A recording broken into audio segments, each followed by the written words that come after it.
ചാനലിലേക്ക് സ്വാഗതം. ഇന്ന് ഞാൻ ഒരു കറിയുടെ അല്ലെങ്കിൽ ഒരു സ്നാക്കിന്റെ റെസിപ്പി ആയിട്ടല്ല വന്നിരിക്കുന്നത്.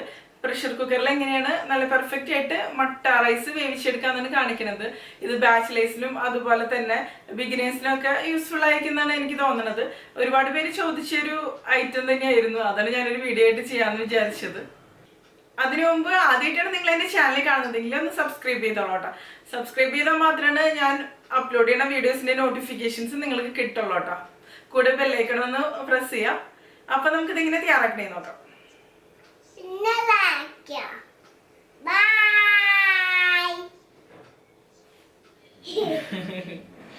അപ്പൊ നമുക്ക് തുടങ്ങിയാലോ. ഞാനിവിടെ 1.5 കപ്പ് മട്ട റൈസാണ് എടുത്തിരിക്കുന്നത്.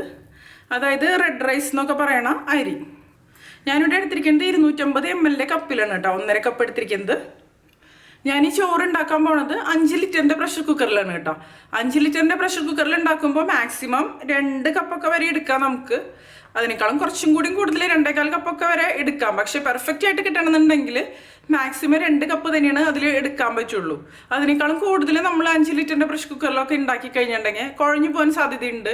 ആവശ്യത്തിന് വെള്ളം വേണം, ആവശ്യത്തിന് സ്പേസ് വേണം കുക്കറിൽ നമ്മൾ തയ്യാറാക്കി എടുക്കുമ്പോൾ.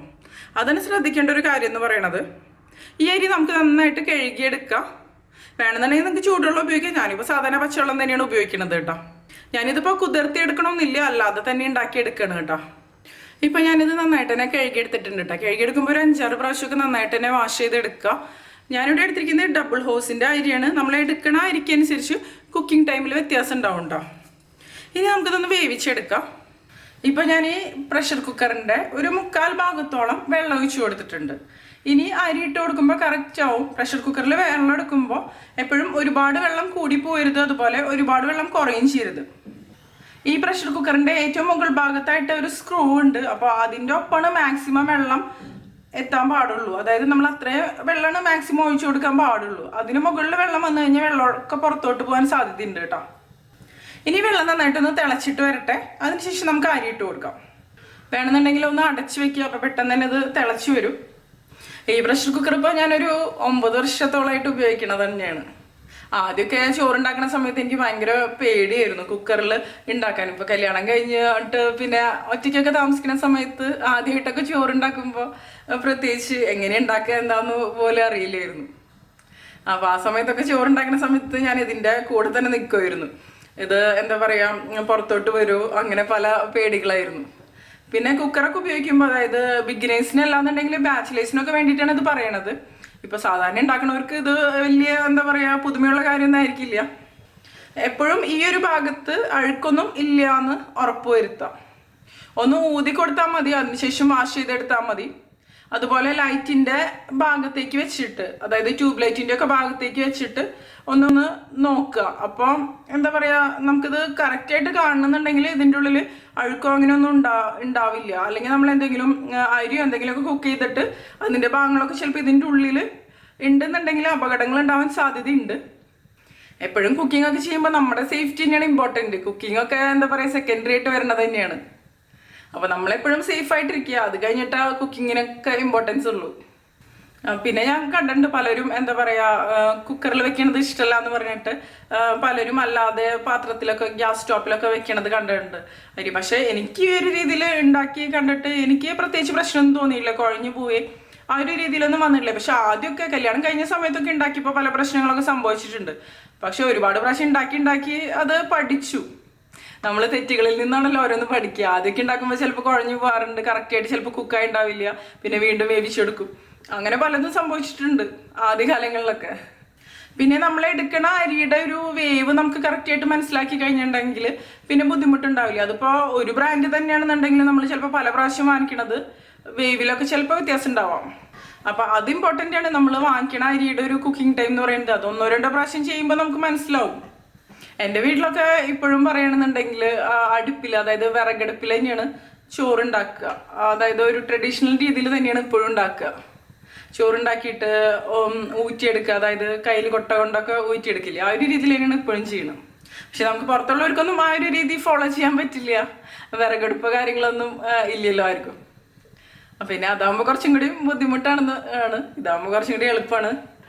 ഇപ്പം കണ്ടില്ലേ, ഇത് തിളച്ച് വന്ന് തുടങ്ങിയിട്ടുണ്ട്. ഇനി നമുക്കിതിലേക്ക് അരി ഇട്ട് കൊടുക്കാം. ഞാനിവിടെ കൂടുതലും മട്ട റൈസിനാണ് ഉപയോഗിക്കുക. എല്ലാ ടൈപ്പ് അരികളും ഉപയോഗിക്കാറുണ്ട്, പക്ഷേ മട്ട റൈസിനാണ് കൂടുതൽ. ശരിക്കും പറഞ്ഞാൽ മട്ട റൈസാണ് നല്ലതെന്നല്ല പറയും. മട്ട റൈസ് മീൻസ് റെഡ് റൈസ്. ഇപ്പോൾ ബസ്മതി റൈസ് ഒക്കെ ആണെന്നുണ്ടെങ്കിലും ബ്രൗൺ റൈസൊക്കെ കിട്ടുന്നുണ്ട്. പക്ഷേ സാധാരണ വൈറ്റ് റൈസ് ഉപയോഗിക്കണേക്കാളും എപ്പോഴും നല്ലത് ഇതുപോലുള്ള റെഡ് റൈസ് ഉപയോഗിക്കുന്നത് തന്നെയാണ്. പിന്നെ നമുക്ക് മലയാളികൾക്ക് കൂടുതൽ ഇഷ്ടം എപ്പോഴും ഇതുപോലുള്ള മട്ട റൈസ് തന്നെയായിരിക്കുമല്ലോ. പിന്നെ ഓരോരുത്തരും കഴിച്ച് ശീലിച്ച ആ ഒരു രുചിയുടെ വ്യത്യാസമൊക്കെ ഉണ്ടാവും. എനിക്കൊക്കെ ചെറുപ്പത്തിലെ തൊട്ട് എൻ്റെ വീട്ടിലൊക്കെ ഇങ്ങനത്തെ റൈസ് തന്നെയാണ് ഉപയോഗിക്കാറ്. പിന്നെ നമ്മുടെ നാടൻ മീൻകറി സാമ്പാറിൻ്റെ ഒക്കെ കൂടെ ഈ മട്ട റൈസ് ആകുമ്പോഴല്ലേ നല്ല അടിപൊളി കോമ്പിനേഷൻ. ബാംഗ്ലൂർ ഡേയ്സ് സിനിമയിൽ നിവിൻ പോളി പറഞ്ഞ പോലെ ഇപ്പോൾ ബാംഗ്ലൂരിൽ നിന്ന് കഴിഞ്ഞാൽ ഈ ഒരു റൈസ് കഴിക്കാൻ പറ്റില്ലല്ലോ എന്ന് പറയണ ആ ഒരു ഫീൽ എന്ന് പറയില്ലേ. പക്ഷേ എല്ലാ ടൈപ്പ് റൈസും ഞാൻ ഉണ്ടാക്കാറുണ്ട് കേട്ടോ. ഒരുപാട് തിളച്ചതിന് ശേഷം ഒന്നുമല്ല ഞാൻ അരി ഇട്ട് കൊടുത്തത്. നിങ്ങൾക്ക് അങ്ങനെ വേണമെന്നുണ്ടെങ്കിൽ അങ്ങനെ ചെയ്യാം. അല്ല തിരക്കൊക്കെ ആണെന്നുണ്ടെങ്കിൽ ഞാൻ ചിലപ്പോൾ എന്താ ചെയ്യാന്ന് വെച്ചാൽ തിളയ്ക്കുന്നതിന് മുമ്പ് തന്നെ അരി ഇട്ട് കൊടുക്കും.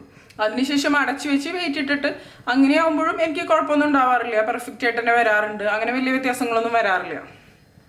പിന്നെ നമ്മൾ എടുക്കുന്ന അരിയുടെ ക്വാണ്ടിറ്റിയില്ലേ, അളവ് കൂടുന്തോറും കുക്കിംഗ് ടൈം കുറയും, പെട്ടെന്ന് തന്നെ കുക്കായിട്ട് വരും.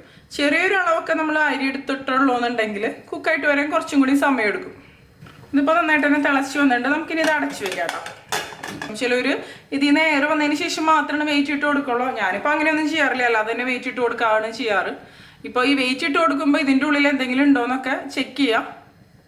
ഒന്ന് ഊതി കൊടുക്കുക, അല്ലാന്നുണ്ടെങ്കിൽ ടാപ്പിൻ്റെ താഴെ വെച്ച് വെള്ളം ഇതിലേക്ക് ഒഴിച്ചു കൊടുക്കുക. അപ്പോൾ എന്തെങ്കിലും ഉണ്ടെന്നുണ്ടെങ്കിൽ ഞാൻ പോവും. ഇനി ഞാനിത് ഹൈ ഫ്ലെയിമിൽ വെച്ചിട്ട് ഒരു വിസിൽ വരുന്നവരെയാണ് വേവിച്ചെടുക്കണത്. ഹൈ ഫ്ലെയിമിലാണ് വെക്കണത്. അതിനുശേഷം കംപ്ലീറ്റ് പ്രഷർ പോയതിന് ശേഷം മാത്രമാണ് ഞാനിത് തുറന്നു നോക്കുള്ളൂ.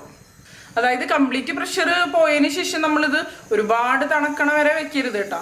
ഇത് തണുത്ത് കഴിഞ്ഞിട്ടുണ്ടെങ്കിൽ പിന്നെ നമുക്കിത് ഊറ്റിയെടുക്കാൻ ബുദ്ധിമുട്ടായിരിക്കും. ഊറ്റിയെടുക്കുമ്പോൾ അത് എന്താ പറയുക, ഒട്ടിപ്പിടിക്കണ പോലെയൊക്കെ വരും. അപ്പോൾ ചൂടോട് കൂടി മാത്രം എപ്പോഴും ഇത് ഡ്രെയിൻ ചെയ്തെടുക്കുക. അപ്പോഴാണ് ഇത് പെർഫെക്റ്റ് ആയിട്ട് വരിക. അങ്ങനെ കുറച്ച് കാര്യങ്ങൾ ശ്രദ്ധിച്ചു കഴിഞ്ഞാൽ നമുക്ക് നല്ല പെർഫെക്റ്റ് ആയിട്ട് തന്നെ ചോറ് പ്രഷർ കുക്കറിൽ ഉണ്ടാക്കിയെടുക്കാൻ പറ്റും. ഇപ്പോൾ ഒരു വിസിൽ വന്നിട്ടുണ്ട് കേട്ടോ. ഞാൻ ഫ്ലെയിം ഓഫ് ചെയ്ത് കൊടുത്തു. ഇനി കംപ്ലീറ്റ് പ്രഷർ പോയതിന് ശേഷം നമുക്ക് തുറന്നു നോക്കാം കേട്ടോ.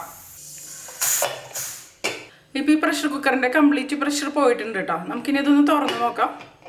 ഞാൻ നേരത്തെ പറഞ്ഞല്ലോ, ഒരുപാട് തണുക്കരുത്. തണുത്ത് കഴിഞ്ഞാൽ നമുക്ക് വേവും കൂടാൻ സാധ്യതയുണ്ട്. തുറന്നു നോക്കാം കേട്ടോ. ആവി പോയിക്കൊണ്ടിരിക്കുകയാണ്. നമുക്ക് ഈ അരി കുക്കായൊന്ന് നോക്കാം കേട്ടോ. കണ്ടില്ലേ, തീരെ കുഴഞ്ഞു പോയിട്ടൊന്നുമില്ല. ഇപ്പോൾ ഇത് നന്നായിട്ട് തന്നെ കുക്കായിട്ട് വന്നിട്ടുണ്ട്. കണ്ടില്ലേ, നല്ല പെർഫെക്റ്റ് ആയിട്ട് തന്നെ കുക്കായിട്ട് വന്നിട്ടുണ്ട്. ആവി വരുന്നു മുകളിലേക്ക്. ക്യാമറയിൽ ശരിക്കും കാണില്ല എന്ന് തോന്നുന്നു. കണ്ടില്ലേ, തീരെ ഒട്ടാതെയാണ് വന്നിരിക്കുന്നത്. പക്ഷെ നന്നായിട്ട് തന്നെ കുക്കായിട്ട് വന്നിട്ടുണ്ട് ഈ ഒരു രീതിയിൽ. പിന്നെ ചോറിൻ്റെ വേവ് എന്ന് പറയുന്നത് ഓരോരുത്തർക്കും പല ഇഷ്ടങ്ങളായിരിക്കും. ചിലർക്ക് നന്നായിട്ട് വെന്ത് കുഴഞ്ഞ ചോറായിരിക്കും ഇഷ്ടം. ചിലർക്ക് അതായത് ഓരോന്ന് തമ്മിൽ തൊടാത്ത രീതിയിൽ പെർഫെക്റ്റായിട്ട് വെന്തിട്ടുള്ള ചോറായിരിക്കും ഇഷ്ടം. ഇതിപ്പോൾ നല്ല പെർഫെക്റ്റായിട്ട് വെന്തിട്ടുള്ള ചോറ് തന്നെയാണ്. ഇനി നമുക്കിത് ഊറ്റിയെടുക്കാം കേട്ടോ. ഊറ്റിയെടുക്കുമ്പോൾ നിങ്ങൾക്ക് ഏത് രീതിയിൽ വേണമെങ്കിൽ ചെയ്യാം. ഒന്നില്ലെങ്കിൽ ഒരു പാത്രത്തിലേക്ക് ഒഴിച്ചു കൊടുത്തിട്ട് അതിനൊരു അടപ്പിട്ടിട്ട് ക്ലിപ്പിട്ട് കൊടുക്കുക. ഇതിപ്പോൾ ഹോക്കിൻസിൻ്റെ പ്രഷർ കുക്കറായ കാരണം ഈ പ്രഷർ കുക്കർ അങ്ങനെ തന്നെ കമത്താൻ പറ്റില്ല. പ്രസ്റ്റീജിൻ്റെ ഒക്കെ ആണെന്നുണ്ടെങ്കിൽ അങ്ങനെ തന്നെ കമത്താം. ഒരു അടപ്പ് വെച്ചതിന് ശേഷം ക്ലിപ്പിട്ട് കൊടുത്തിട്ട് കമത്തിയെടുക്കാം. പക്ഷെ ഞാനിപ്പോൾ ആ ഒരു രീതിയിലല്ല ചെയ്യണത്. ഇതുപോലൊരു സ്ട്രെയിനർ എടുത്തിട്ട് ഇതിലേക്ക് ഒഴിച്ചു കൊടുക്കുകയാണ് ചെയ്യണത്. ഒഴിക്കുമ്പോൾ സൂക്ഷിച്ച് ഒഴിക്കാം കേട്ടോ, കാരണം നല്ല ചൂടുള്ള കാരണേ.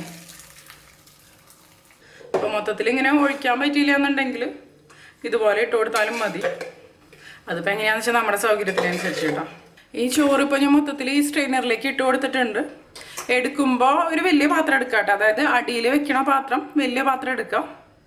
അല്ലാന്നുണ്ടെങ്കിൽ ഇത് ഓവർഫ്ലോ ചെയ്ത് പോകാൻ സാധ്യതയുണ്ട്. അല്ലാന്നുണ്ടെങ്കിൽ പിന്നെ കുറച്ച് വെള്ളം ഒഴിച്ചതിന് ശേഷം സിങ്കിലേക്ക് മാറ്റിയതിന് ശേഷം പിന്നെ ഒഴിച്ച് കൊടുക്കേണ്ടി വരും. ഇപ്പോൾ കണ്ടില്ലേ, നല്ല പെർഫെക്റ്റ് ആയിട്ടുള്ള ചോറ് റെഡി ആയിട്ടുണ്ട്. ഇതിൻ്റെ വെള്ളം ഒന്ന് പോട്ടെ. ഇതുപോലെ ഇരുന്നിട്ട് ഒരു 10 മിനിറ്റോളം ഇതുപോലെ വെച്ച് കഴിഞ്ഞാൽ ഇതിൻ്റെ വെള്ളമൊക്കെ നന്നായിട്ട് തന്നെ പോവും. അതിനുശേഷം നമുക്ക് വേറെ പാത്രത്തിലേക്ക് ഇട്ട് കൊടുക്കുക. അതിനുശേഷം അടച്ചു വയ്ക്കാം. കാസറോളിൽ ഇടണമെന്നുണ്ടെങ്കിൽ അങ്ങനെ ഇട്ട് വയ്ക്കാം. പിന്നെ ചിലവർ ചെയ്യുന്ന കണ്ടിട്ടുണ്ട്, നമ്മൾ ഊറ്റിയെടുക്കുന്നതിന് മുമ്പ് അതിലേക്ക് ഒന്നില്ലെങ്കിൽ ചൂടുവെള്ളം ഒഴിച്ചു കൊടുക്കുന്ന കാണാം, അല്ലെങ്കിൽ പച്ചവെള്ളം ഒഴിച്ചു കൊടുക്കുന്ന കാണാം. പക്ഷേ നമുക്കിപ്പോൾ വലിയ പ്രഷർ കുക്കറിൽ നമ്മൾ ഒരുപാട് വെള്ളത്തിൽ വേവിച്ചെടുക്കുന്ന കാരണം പിന്നീട് വെള്ളം ഒഴിച്ചു കൊടുക്കേണ്ട ആവശ്യം വരുന്നില്ല. അപ്പോൾ കൂടുതൽ വെള്ളത്തിൽ വേവിക്കുമ്പോഴായിരിക്കും എപ്പോഴും പെർഫെക്റ്റ് ആയിട്ട് വരുള്ളൂ കേട്ടോ. അപ്പോൾ അതൊന്ന് ശ്രദ്ധിക്കുക. അപ്പോൾ നമ്മുടെ ചോറ് റെഡി ആയിട്ടുണ്ട്. അപ്പോൾ എല്ലാവരും ട്രൈ ചെയ്ത് നോക്കിയിട്ട് നിങ്ങളുടെ എക്സ്പീരിയൻസ് ഷെയർ ചെയ്തോളാം കേട്ടോ. നിങ്ങൾക്ക് എന്റെ വീഡിയോ ഇഷ്ടമാക്കുകയാണെങ്കിൽ നിങ്ങളുടെ ഫ്രണ്ട്സിനും ഫാമിലിക്കൊക്കെ ഒന്ന് ഷെയർ ചെയ്ത് കൊടുത്തോളൂ കേട്ടോ. പിന്നെ ലൈക്ക് ചെയ്യാം, അതോടൊപ്പം നിങ്ങളുടെ അഭിപ്രായങ്ങളൊന്ന് കമന്റ് ചെയ്തോളൂ കേട്ടോ. അപ്പൊ മറ്റൊരു അടിപൊളി റെസിപ്പി ആയിട്ട് നമുക്ക് വീണ്ടും കാണാം.